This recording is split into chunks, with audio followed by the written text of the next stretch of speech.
Well, a big malo lele, talofalava, nisambula vinaka,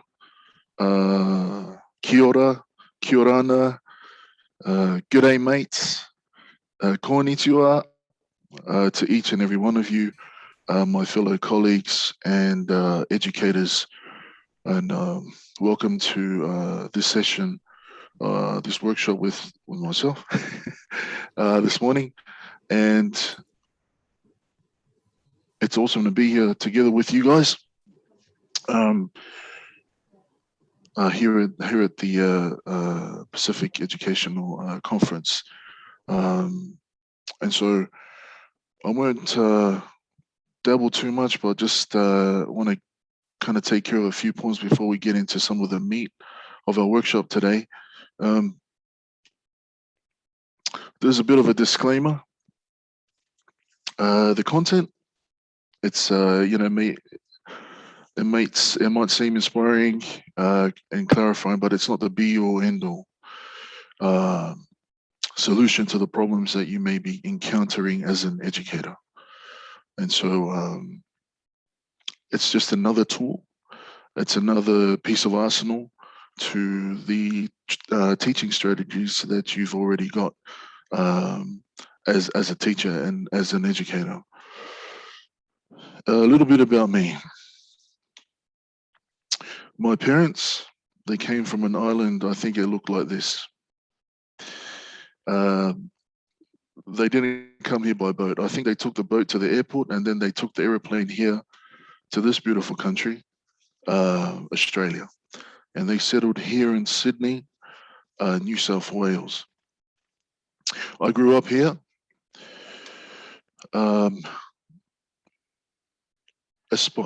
Aspiring to become a professional athlete. And we will talk about that a little bit later. But that's pretty much about how it started and a little bit about me. These are my siblings, the people that I call my siblings. If you do recognize someone on here, you can unmute and just call that person out. If not, that's all right. But the handsome guy on the top left corner is the one that you're listening to at the moment. And but these are my siblings, and very grateful for each and every one of them. I grew up in the eastern suburbs of Sydney. As you can see from this photo, this is a picture of myself in kindergarten and botany public school, and really enjoyed my time there. But then in my teens and later young adult life, our family spent our time in this place called Minto. Now, officially Minto spelled M-I-N-T-O, but growing up it wasn't pronounced that way. It was pronounced M-I-N-N-O. So if anyone's from southwestern Sydney, they would know what I'm talking about. And so I grew up in Minto. And as you can see from the pictures, it was a very populated housing commission area. I also had the blessing and the honor to attend one of the best schools in Sydney, Sarah Redfern High School. And not too sure if anyone here is familiar with that school or has any affiliations with that school, but I was the kid that went to that school. And so very grateful about my upbringing, very grateful for my life experiences up until now. And I would not change it for anything. This session is called Supporting Success Mindset for Pasifika Students, a paradigm shift conversation. So just to give you a bit of context in what I do, I know the introduction was related to a sports intelligence pathway a sports management company.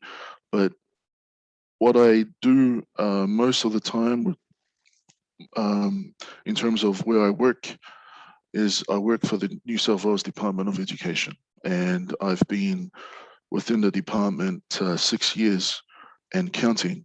I'm stationed at Westfield Sports High School, and my role, I've had a number of roles within the Department of Education, but all of those roles have been based around the student well-being and student development area. And so I'll be talking from that experience in today's session. Happy to answer any other questions regarding the introduction and anything else, but we will make some time for that at the end of our session. And so I just wanted to begin by paying my respects to the traditional owners of the land upon which we meet, and pay my respects to elders past, present, and emerging, and acknowledge them. And before I go on, I'd like to also acknowledge anyone who's here with us today who is of a chief or a ministerial hierarchy that might be here with us in this room today. So a few thoughts on this term called success. And so just to give you a bit of a context in what I do most of the time with my life every week, is that I spend a lot of time with students. Students from all walks of life, students from all different backgrounds. And a lot of the times I find that I mentor them in regards to problems that they have, and life problems, school problems, career aspirations. And so I find that that's what I do with a lot of my time. And just to, before I move on, before I forget, my background is a background in counseling and psychotherapy. And so a lot of the conversations that I have with young people will be motivational, inspirational, kind of trying to simplify what it is that they're having a hard time with. And so I wanted to kick off today's session by bringing a few thoughts to mind in terms of success. Now, the first point is everyone wants to succeed. I have not met someone that has said to me, David, I would like to fail. I have not met anyone. And if you have met someone that's aspires to fail, then I'd like to meet them.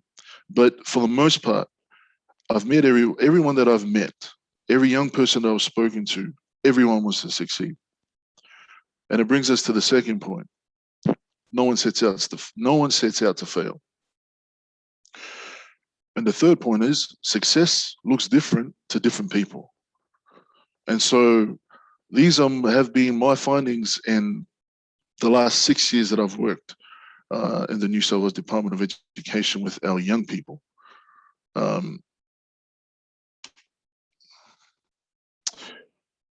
Everyone communicates, few connect. The experts say that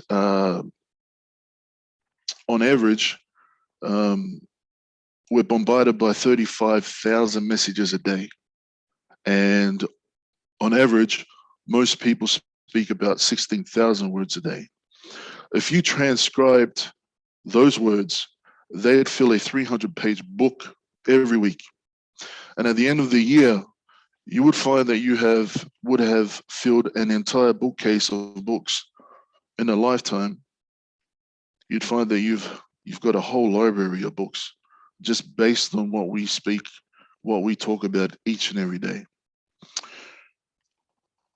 And so my question to us educators, teachers, student mentors is that talk is easy. Everybody talks. but how can you make your words count? How can you make your words count?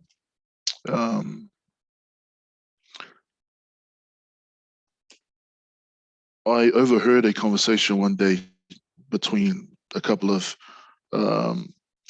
educators, and the conversation kind of went like this. They don't pay me to like the kids. They pay me to teach a lesson. So I teach a lesson, and their job is to learn it. Case closed. That's what one teacher said. The other teacher's response to that was, well, you know, kids learn from people. Kids don't learn from people that they don't like. So the point that I'm trying to make is,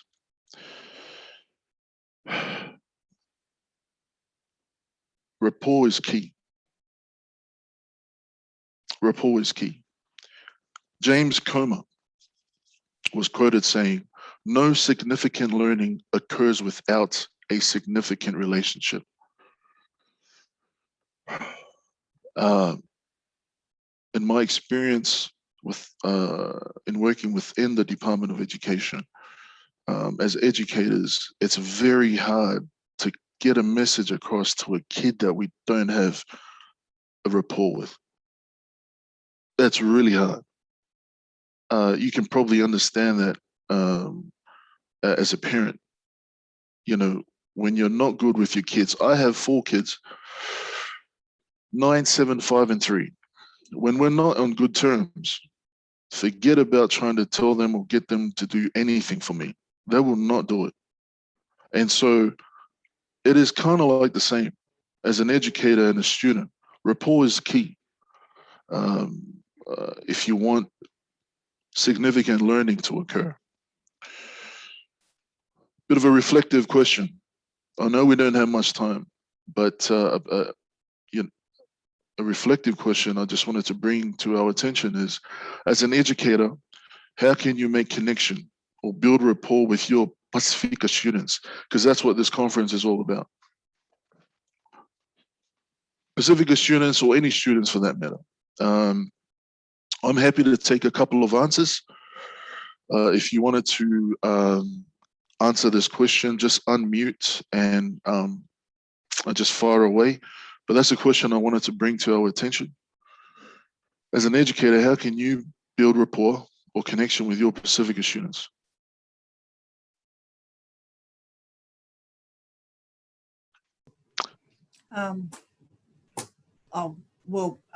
Just finding out things that they're interested in and having like just small, simple conversations as you pass them about how their footy game was going, or how their NRL team was going, or how their church function was on the weekend, or just finding out a little bit of information about them and talking about things that they were doing outside of school, I guess. Yeah. I try and greet the kids, particularly the Tongan kids in Tongan, when I cross them in the corridor and stuff like that. Yeah. And when some of them might say, like, I don't speak Tongan. I say, well, my Tongan's not good either. So we'll practice together. Yeah. So just little things like that, maybe. Yeah. Yeah. Awesome. Thank you. Now, I'll take one more answer from any one of our experts, our teachers, our educators that are in our room today. Hi, it's Deirdre here. I'm from Ingleburn High School, not far from Sarah Redfern. Hi, Deirdre. Hi, how are you? Another thing is exactly what Niall said, just acknowledge the cultural background of our students. I think we're in Australia, so a lot of those kids have that missing, and they want all staff to acknowledge, where they're actually from, and acknowledge important dates that come up in the year for them as well. Yeah, absolutely. You'll find that the challenge in building rapport is because we have things that we're comfortable with as an educator, and then things that we're not comfortable with. For example, I'm not naturally, I don't naturally gravitate towards drill music, for example. But that's what my young people are about right now.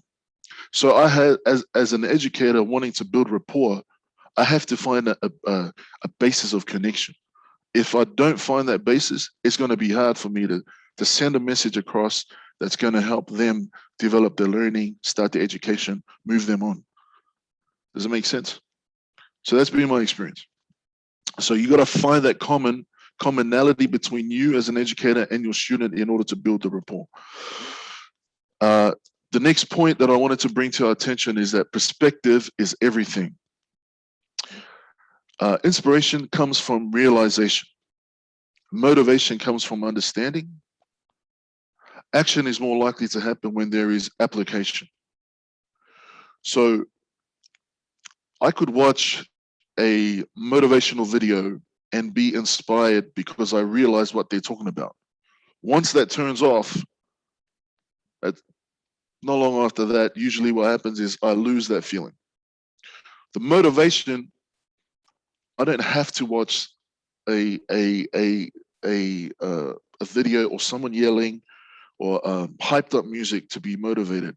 I have to understand to be motivated, right? The action is what we want from our young people. In my experience, when a young person can see how whatever we are trying to help them understand as an educator applies to them in their life personally, on whatever level, a religious level, a relationship level, a sporting level, an educational. When they get that, they will be willing to do whatever it takes to move forward. Without the application, it's hard for them to understand. It's already hard for them to understand why it's necessary for them to come to school. Why do I have to go to biology? What does geography have to do with anything? Now, why do I have to learn trigonometry, right? So, as an educator, it's crucial that we help these, whatever it is that we're trying to teach them, and it doesn't necessarily have to be the subjective lessons that the department or the education system wants us to learn. It could be anything. It could be life lessons. They have to be able to see how it applies to them, for them to be able to apply action. I guess we just covered this point. Isaiah, how much time do we have left? We've got about 10 minutes. All right, man, time flies when you're having fun, huh? I just wanted to give you guys a tool that I've found in my experience that I've used that has been able to help me build rapport with not only students from a Pasifika background, but students from any background. And that's what I call a DSR approach. Basically what that stands for is dream, story, reality. Whenever I've asked a student or a young person to write down what their dream is, and then write down what your story is, and then write down what your reality is, man, I have been able to find things that they, points that we can build connection on, points that have been able to be the turning point in the student re-engaging with school and education, or finding another pathway to move into, as opposed to just flapping in the breeze, so to speak, or just not knowing what to do. So that's the DSR approach. The dream, what are you inspired to? What is your dream? Where are you going? Your story, what is your story? As Pasifika students and as Pasifika people, we know that storytelling is massive. We sometimes find ourselves a little bit guilty of actually telling stories, but stories is everything for us. So how did you get to where you are today, young man or young lady? Where did you come from? Because the reality is that you're sitting here today not completely by your own choice. Someone before you made a decision, in effect has brought you to this point? Who are those people? What is your story? The last point is reality. What is the story right now? Why are you here? What are your current circumstances? If you get this DSR approach right, you'll be able to get things from a young person that will enable you as an educator to help them move forward and overcome whatever it is, obstacle, challenge that they might be facing.